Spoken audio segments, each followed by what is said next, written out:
জনাইছো এই মুহূৰ্তৰ এক গুৰুত্বপূৰ্ণ খবৰ মহানগৰীত অপৰাধীলৈ আৰক্ষীৰ গুলীত আহত ৰণেশ দৈমাৰী নামৰ এটা ডকাইত বৰ্তমান জিএমচিএইচত চিকিৎসাধীন ৰণেশ দৈমাৰী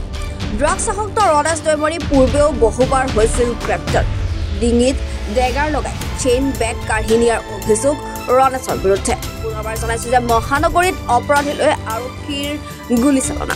আৰক্ষীৰ গুলীত আহত ৰণেশ দৈমাৰী নামৰ এটা ডকাইত বৰ্তমান জিএমচিএইচত চিকিৎসাধীন ৰণেশ দৈমাৰী ড্ৰাগছ আসক্ত ৰণেশ দৈমাৰীও পূৰ্বে বহুবাৰ হৈছিল গ্ৰেপ্তাৰ ডিঙিত ডেগাৰ লগাই চেইন বেগ কাঢ়ি নিয়াৰ অভিযোগ ৰণেশৰ বিৰুদ্ধে নমস্কাৰ মোৰ নাম নিৰুপম শইকীয়া এনি ভাৰত 24